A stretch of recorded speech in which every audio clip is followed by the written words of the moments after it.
Good evening and welcome to Readings in Isolation. My name is Saman Giraud and I'll be hosting tonight's reading for you. And we will continue with 1001 Nights. Welcome everyone. Hi Anita. Hey Joanna. Alright, and hello to everyone else who's tuning in a little later, somewhere in this beautiful, beautiful world. Alright. Hold on. That's better.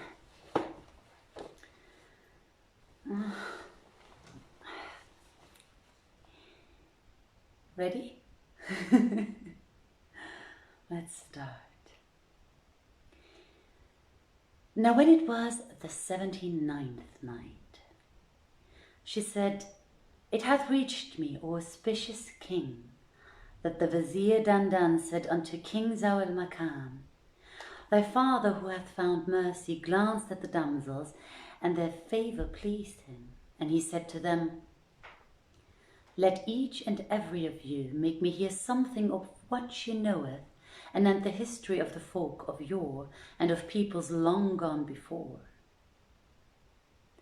Thereupon one of them came forward, and kissing the ground before him spake as follows. Know, O king, that it behoveth one of good breeding to eschew impertinence and adorn himself with excellencies, and observe the divine injunctions and avoid mortal sins. And to this he should apply himself with the assiduity of one who, if he stray therefrom, falleth into perdition. For the foundation of good breeding is virtuous behaviour. And know that the chief cause and reason of man's existence is the endeavour after life everlasting, and the right way thereto is the service of Allah. Wherefore it behoveth thee to deal beneficently with the people, and swerve not from this canon. For the mightier men are in dignity, the more their need of prudence and foresight. And indeed monarchs need this more than the many, for the general cast themselves into affairs without taking thought to the issue thereof. Be thou prodigal of thy life and thy good in the way of Allah, and know that if an enemy dispute with thee, thou mayst dispute with him and refute him with the proofs and be proof against him. But as for thy friend, there is none can judge between thee and him save righteousness and fair dealing. Choose therefore thy friend for thyself after thou hast proved him. If he be of the brotherhood of futurity, let him be zealous in observing the externals of the holy law and versed in its inner meaning, as far as may be.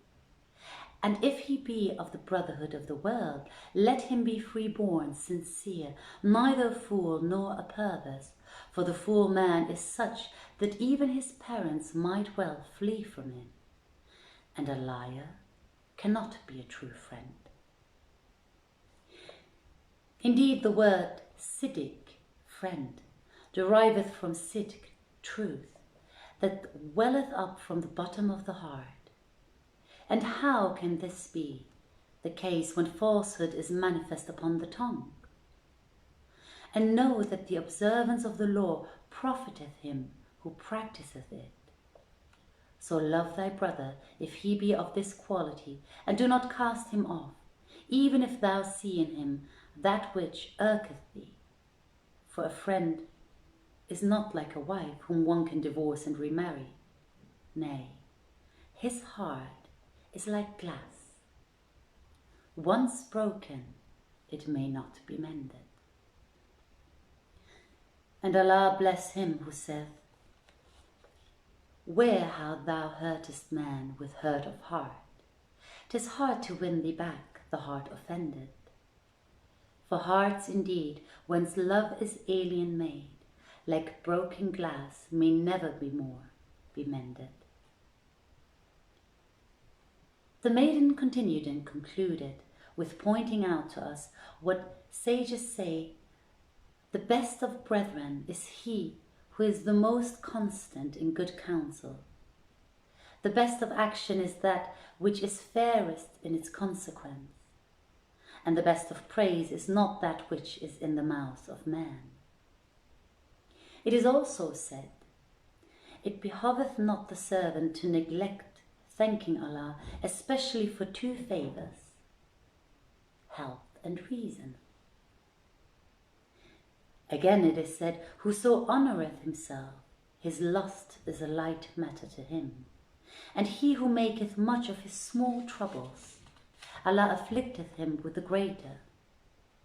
He who weigheth his own inclination neglecteth his duties, and he who listeneth to the slanderer loseth the true friend.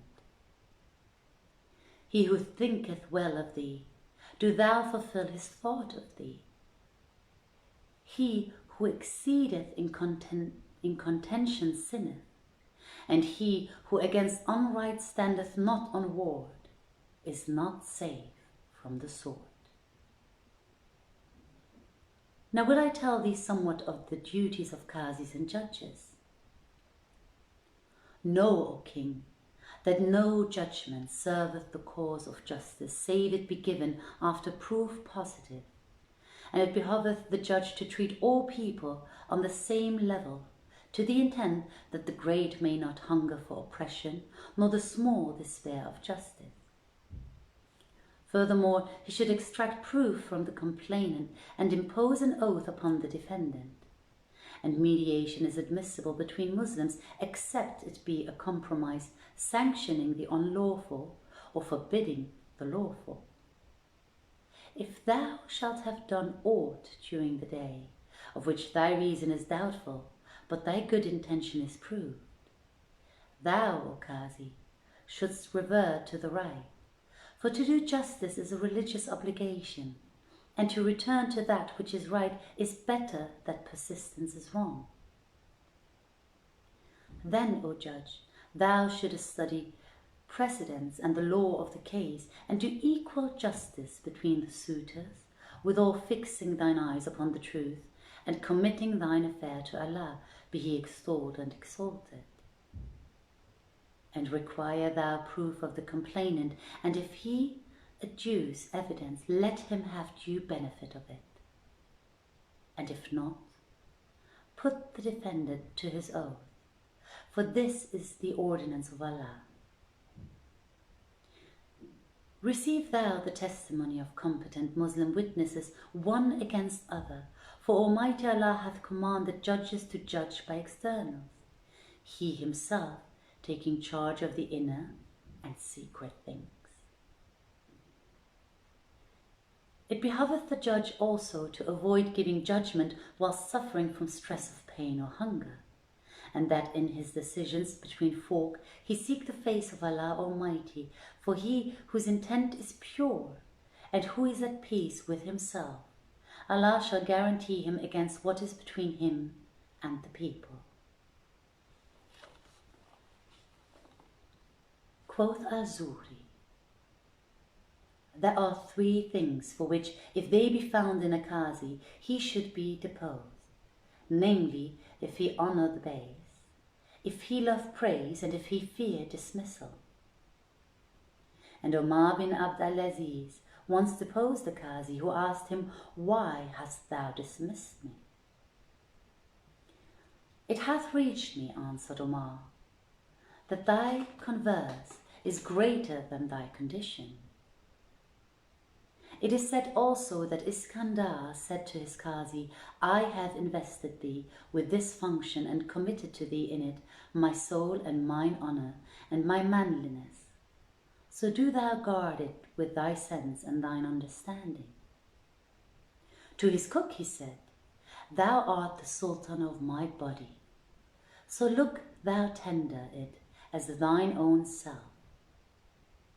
To his secretary he said, "Thou art the controller of my wit, so do thou watch over me in what thou writest for me and from me."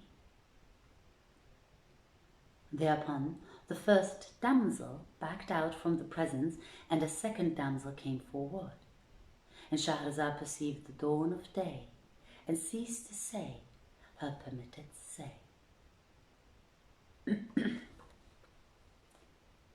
Now when it was the full 80th night, she continued, it hath reached me, O auspicious king, that the Vizier Dandan said to Zau al-Makan, thereupon the first damsel backed out from the presence, and a second damsel came forward, and kissing the ground 7 times before the king, thy father spake as follows. The sage Luqman said to his son, there be 3 who are known only in 3 several cases. The merciful man is unknown save in time of wrath, the brave only in battle, and thy friend in time of need. It is said that the oppressor shall be depressed, though by people praised, and that the oppressed is at rest, though by people blamed. Quoth Allah Almighty, assuredly, deem not that those who rejoice in what they have done, and who love to be praised for what they have not done, shall escape reckoning of punishment. Indeed, there is reserved for them a grievous penalty. And he said, on whom be salvation and salutation, works are according to intention, and to each man is attributed that which he intended. He said also, in the body is a part which being sound the rest is sound, and which being unsound the whole is unsound. And this is the heart. Now this heart is the most marvellous of what is in man, since it is that which ordereth his whole affair. If covetise stir in it, desire destroyeth him, and if affliction master it, anguish slayeth him. If anger rage in it, danger is hard upon him. If it be blessed with contentment, he is safe from discontent. If fear surprise it, he is full of mourning, and if calamity overtake it, affliction betideth him. If a man gain the use of wealth, peradventure he is diverted thereby from the remembrance of his Lord. If poverty choke him, his heart is distracted by woe. Or if disquietude waste his heart, weakness causeth him to fall. Thus, in any case, nothing profiteth him but that he be mindful of Allah and occupy himself with gaining his livelihood in this world and securing his place in the next. It was asked of a certain sage, who is the most ill-conditioned of man? And he answered, the man whose lusts master his manhood, and whose mind soareth over high, so that his knowledge dispreadeth and his excuse diminisheth. And how excellently saith the poet, freest am I of all mankind from meddling wide, who, seeing others err, self-error never can cite. Riches and talents are but loans to creature lent. Each wears the cloak of that he bears in breast and sprite. If by mistake in door attempt on aught thou make, thou shalt go wrong, and if the door be right, go right. Continued the maiden. As for anecdotes of devotees, quoth Hisham bin Bashar, I asked Omar bin Ubaid, what is true piety? And he answered, the Apostle of Allah, to whom be salutation and salvation, hath explained it when he saith, the pious is he who forgetteth not the grave nor calamity, and who preferreth that which endureth to that which passeth away, who counteth not the morrow as of his days, but reckoneth himself among the dead. And it is related that Abu Zar used to say, want is dearer to me than wealth, and unheal is dearer to me than health.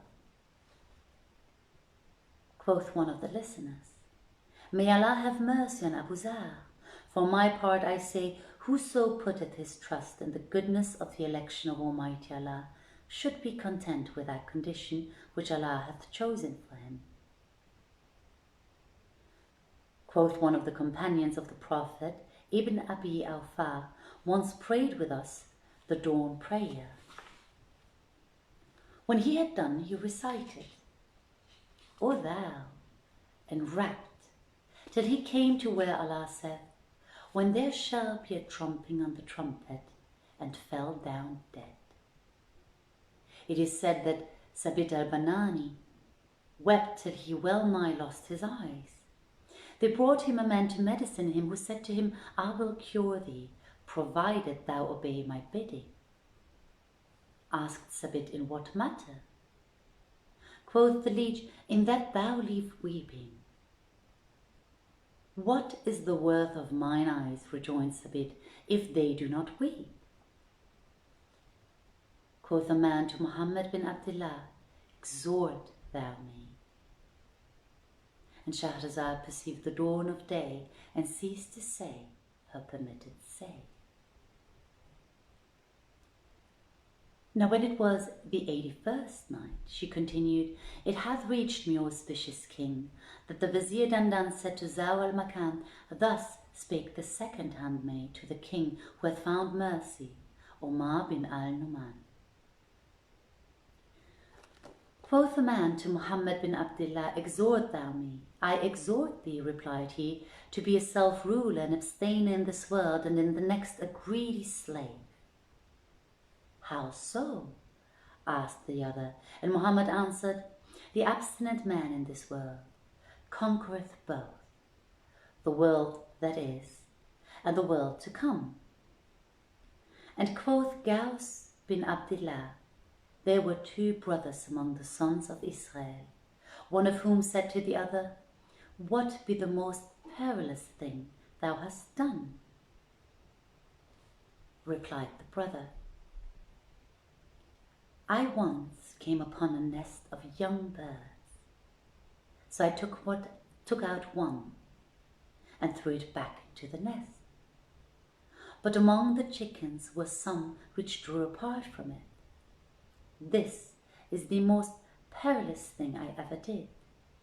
Now, what be the most perilous thing thou hast ever done?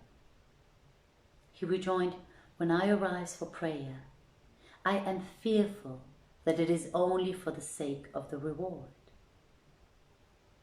Now their father heard these words, and exclaimed, O Allah, and say they sooth take them to thyself.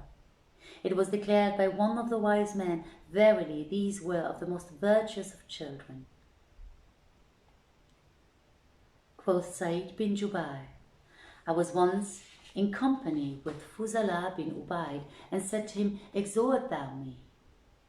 Replied he, bear in mind these two necessities. Shun syntheism and harm not any of Allah's creatures. And he repeated these two couplets. Be as thou wilt, for Allah still is bounteous Lord, and care dispeller, dread not therefore bane and ban.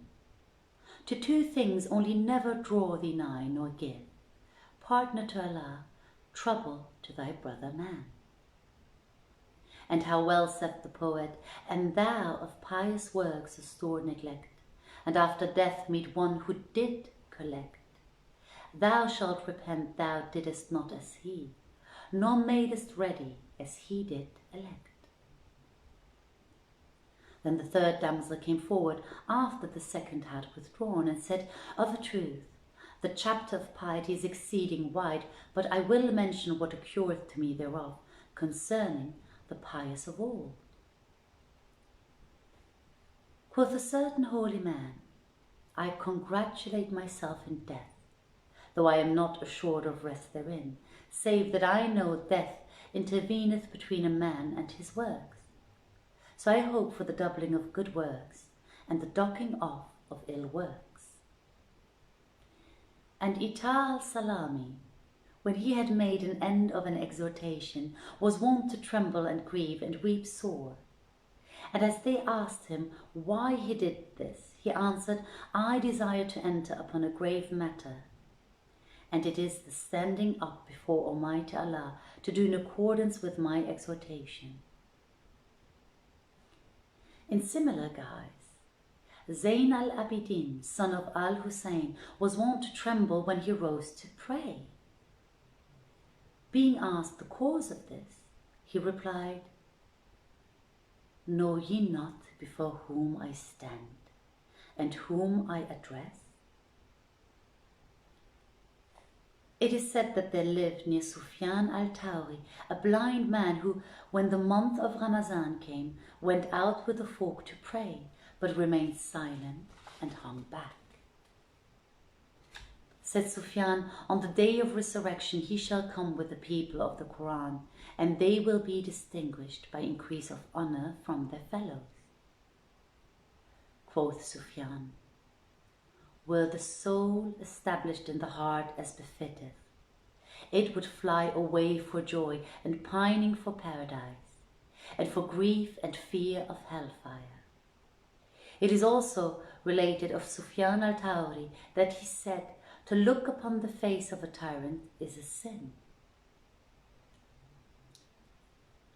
Then the third damsel retired, and came forward the fourth, who said, Here am I, to treat of sundry traditions of pious men, which suggest themselves to me. It is related that the ascetic Bishr said, I once heard Khalid said, beware of secret polytheism. I asked, what may secret polytheism be?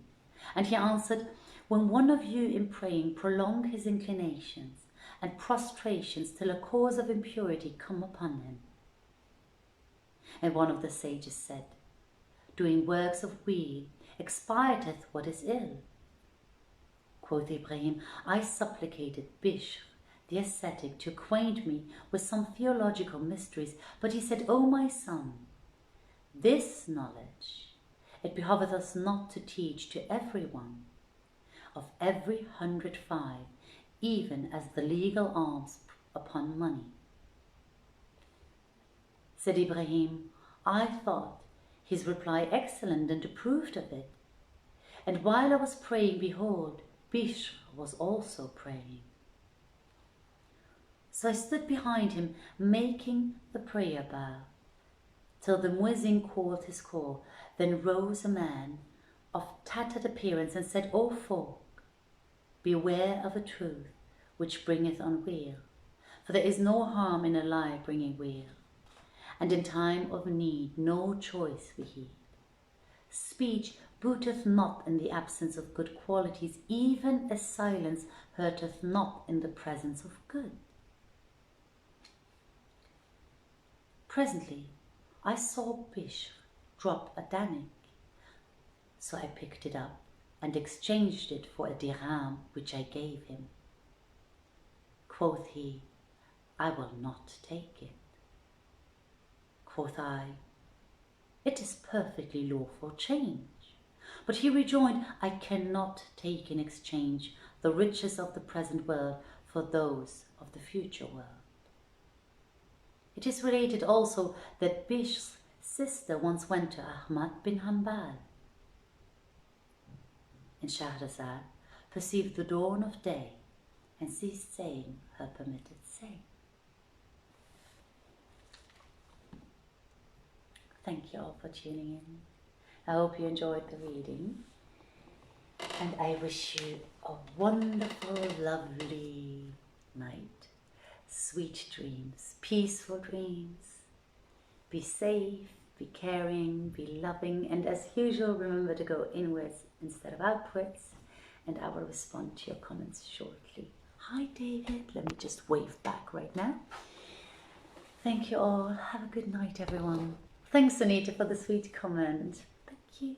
Good night, everyone.